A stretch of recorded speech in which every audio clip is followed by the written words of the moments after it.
சிறுதானியத்தில் ஒன்று சோளம்ப்பா. சோளம் இந்த மாதிரி சாப்பிட்டீங்கன்னா வயிறு ஃபுல்லாக இருக்கும்ப்பா. ரொம்ப நேரம் பசிக்காது. வெயிட் லாஸுக்கும் ரொம்ப ஹெல்ப் பண்ணுப்பா. சோளத்தில் வந்து ஃபைபர் இருக்குப்பா, மலச்சிக்கல் எதுவும் இருக்காது. சோளத்தில் அயன் இருக்குப்பா, அப்புறம் புரோட்டீன் இருக்கு, மசில்ஸுக்கும் நல்லா ஸ்ட்ரென்த் கொடுக்கும்.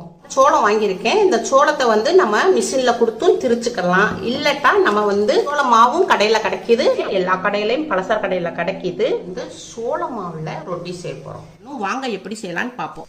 இப்பப்பா அம்மா ஒரு சொரக்காய் எடுத்திருக்கேன். இந்த நல்லா பிஞ்சான சொரக்காய் எடுத்திருக்கேன். இதில் பாதி எடுத்துக்கிடுவோம். பாதி சொரக்காய் தேவையில்லை, பாதி சொரக்காய் மட்டும் எடுத்துக்கிடுவோம். இப்போ இதில் உள்ள தொலியை நல்லா சீவிக்கிடுவோம். இவ்வளோ ஃபுல்லாக சீவியாச்சுப்பா. இதை நடுவில் கட் பண்ணிக்கிடுவோம். பாதியாக நடுவில் உள்ள விதையை எடுத்துருவோம்.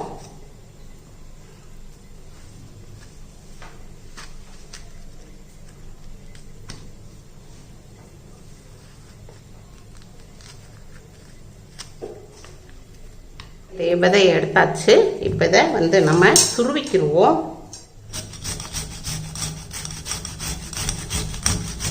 சொரக்காவை துருவியாச்சு. மீடியமான ஒரு குடமிளகா எடுத்திருக்கேன், கேப்சிகம். இதை பொடியாக நறுக்கியிருக்கேன். இதை இதில் போட்டுக்கிடுவோம். ஒரு மீடியமான வெங்காயம்ப்பா, அதையும் பொடியாக நறுக்கியிருக்கேன். இதை இதில் போட்டுக்கிடுவோம். ஒரு பச்சை மிளகாய் எடுத்திருக்கேன். இதையும் பொடியாக நறுக்கி போட்டுக்கிடுவோம். இஞ்சி எடுத்திருக்கேன், ஒரு இன்ச்சு அரை இன்ச் அளவுக்கு. இதையும் இதில் சீச்சு போட்டுக்கிடுவோம். இஞ்சி துருவியாச்சு. பல்பூண்டு 2, இதையும் இதில் துருவிக்கிடுவோம். கொஞ்சமாக மஞ்சப்பொடி போட்டுக்கிடுவோம். 1/4 டீஸ்பூன் சீரகம் போட்டுக்கிடுவோம். சீரகத்துக்கு பெருங்காயம் கொஞ்சம் பொடி போட்டுக்குவோம். கொத்தமல்லி இலைப்பா நல்லா ஒரு பிடி அளவு எடுத்திருக்கேன். இதையும் நல்லா பொடிசாக நறுக்கி போட்டுக்கிடுவோம்.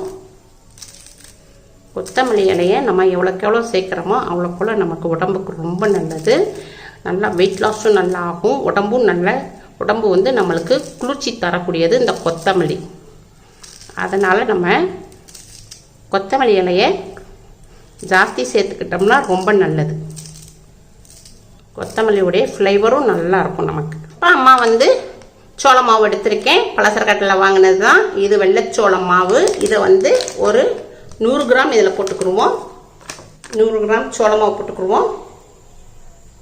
கடலை மாவு ஒரு 25 கிராம் போட்டுக்கிடுவோம். 25 கிராம் கடலை மாவு போட்டுக்கிட்டோம். ஒரு கால் பழம்ப்பா எலுமிச்சம்பழம். இந்த எலுமிச்சம்பழமுடைய சாறு ஊற்றிக்கிடுவோம். தேவையான அளவுக்கு உப்பு போட்டுக்கிடுவோம். Pink salt. இது நல்லா பிசைஞ்சுக்கிடுவோம்ப்பா. தண்ணி ஒரு விட்டு விடக்கூடாது. சொரக்காயில் உங்களுக்கு நீர்ச்சத்து உள்ள காய், அதனால் நம்ம நல்லா பிசைஞ்சுக்கிறணும். அவ்வளோதான்ப்பா, நம்ம பிசைஞ்சாச்சு. நல்ல மாவு சாஃப்டாக இருக்குது. அம்மா ஒரு விட்டு தண்ணி விடலை பாருங்கள். இந்த இது இருக்குது, நல்லா கரெக்டாக இருக்குது. நம்ம சொரக்காயில் உள்ள தண்ணியில் தான் இந்த மாவை நம்ம பிசைஞ்சிருக்கோம். ஒரு விட்டு கூட தண்ணி விடலை. நீங்கள் நல்லா பிசைஞ்சிட்டு அப்புறம் உங்களுக்கு தண்ணி தேவைப்பட்டால் ஊற்றுங்க, இல்லாட்டா நம்மளுக்கு ரொட்டி வராது. ஒரு 10 நிமிஷத்துக்கு மாவை ரெஸ்ட்டில் வச்சுருவோம். இப்போ மாவை 10 நிமிஷம் ரெஸ்ட்டில் வச்சுருந்தோம். இப்போ ஓப்பன் பண்ணிக்கிடுவோம். மாவு பார்த்தீங்களா நல்லா கரெக்டான பதத்தில் இருக்குது. அம்மா ஒரு பிட்டு தண்ணி விடலப்பா, அதே நல்லா கரெக்டான அளவு. இப்போ அம்மாப்பா ஒரு மெல்லிசான காட்டன் துணி எடுத்திருக்கேன். நல்லா துணியை நனைச்சிட்டு தண்ணியில் நனைச்சிட்டு நல்லா புளிஞ்சு எடுத்திருக்கேன். ஒரு பிட்டு தண்ணி இல்லை இதில். இப்போ இந்த மாவை எடுத்துக்கிடுவோம்.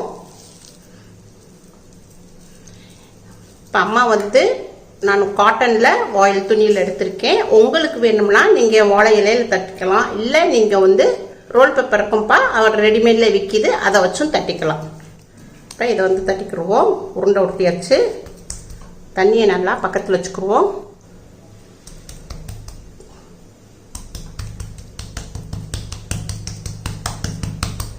கையிலப்பா தண்ணி நல்லா நினச்சிட்டு நல்லா தட்டணும்.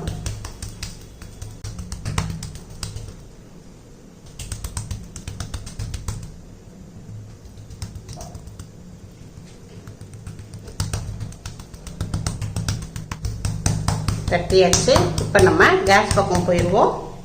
இப்போ அம்மா வந்து கேஸ் ஆன் பண்ணியிருக்கேன், ஒரு தோசை தவா வச்சுருக்கேன். இப்போ இதில் வந்து நல்லா சட்டி நல்லா காஞ்சிருச்சு. எண்ணெய் துணியை வச்சு லைட்டாக தேய்ச்சிக்குவோம். இப்போ நிறைய பேர் வந்து தோசைக்கல் இது எங்கே வாங்கினீங்கன்னு கமெண்ட்டில் கேட்டிருக்கீங்கப்பா. சென்னையில் பெருங்குடியில் ராஸ்குக்குவர் கடை இருக்குது, அங்கே தான் அம்மா வாங்கியிருக்கேன். உங்களுக்கு வேணும்னா ஃபோன் நம்பர் தரேன், நீங்கள் ஆன்லைன்லேயோ இல்லை நேரில் போய் வாங்கிக்கோங்க.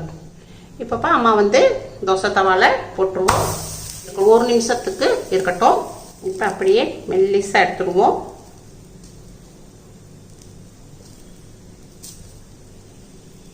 அடுப்பை வந்து நம்ம மீடியத்தில் தான் வச்சுருக்கணும், ரொம்ப ஹையில் வைக்கக்கூடாது, கருகி போயிடும். நம்மளுக்கு மீடியத்தில் வச்சோம்னா நல்லா நின்று வேகும். 1/4 டீஸ்பூன்ப்பா நல்லெண்ணெய் விட்டுக்குருவோம். வெயிட் லாஸில் இருக்கிறவங்க, டயட்டில் இருக்கிறவங்க அதிகமான எண்ணெய் சேர்க்கக்கூடாதுப்பா. அப்பா கீழே அடியில் வெந்துருச்சு. இப்போ நம்ம பிரட்டி போட்டுக்குருவோம். லைட்டாக நம்ம அடியில் கூடி போட்டுக்கிறணும். திருப்பி போட்டுக்குருவோம். திருப்பி போட்ட பக்கமும் ஒரு 2 நிமிஷத்துக்கு நல்லா வேகட்டும். வந்து பிரட்டி கீழே பிரட்டி விட்டுக்குருவோம். துணியை வச்சு கொஞ்சம் இப்படி அமைக்கி விட்டோம்னா நல்லா சீக்கிரமாக சூட்டில் வெந்துடும்.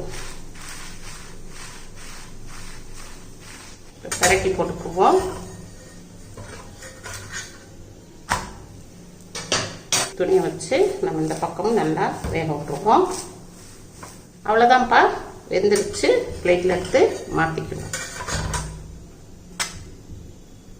அவ்வளோதான்ப்பா, சொரக்காய் ரொட்டி ரெடி ஆயிருச்சு. சொரக்காய் வந்து நீர்ச்சத்து உள்ள காய்ப்பா.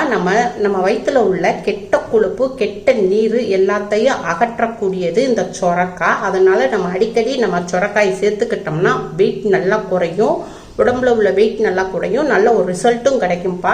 இது வந்து டயட்டில் இருக்கிறவங்க, வெயிட் லாஸில் இருக்கிறவங்க, சுகர் பேஷண்ட்டு இது எல்லாருமே சாப்பிட்லாம்ப்பா. நம்ம வந்து அளவோடு தான்ப்பா சாப்பிடணும். மழமொழியே இருக்குது, அளவுக்கு மீறி சாப்பிட்டா அமிர்தமும் நெஞ்சுன்னு.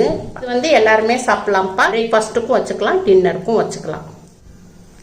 நல்லா சாஃப்டாக இருக்குப்பா, ரொம்ப சாஃப்டாக இருக்குது பாருங்கள், நல்லா சாஃப்டாக இருக்குது. இந்த மாதிரி நம்ம காய்கள் நம்ம வந்து இந்த மாதிரி நம்ம காய்கள் நிறையா சேர்த்துக்கிட்டோம்னா நம்மளுக்கு வெயிட் ரொம்ப அதிகமாக போடாது. இப்போ அம்மா வந்து சாம்பார் வச்சுருக்கேன். உங்கள் வீட்டில் என்ன கிரேவி இருக்கோ, நீங்கள் என்ன இது வச்சுருக்கீங்களோ அதை தொட்டு சாப்பிட்டுக்கலாம். அப்படியே கூட நல்லா ரொம்ப டேஸ்ட்டாக இருக்குது. நீங்கள் வேணும்னா குழம்பு வேணும்னாலும் குழம்பு வச்சு தொட்டு சாப்பிட்டுக்கலாம். ரொம்ப ரொம்ப டேஸ்ட்டாக இருக்குது, ரொம்ப சாஃப்டாகவும் இருக்குது. உங்கள் வீட்டில் செஞ்சு பாருங்கள். அம்மாவுக்கு லைக் பண்ணுங்கள், ஷேர் பண்ணுங்கள், சப்ஸ்கிரைப் பண்ணுங்கள்.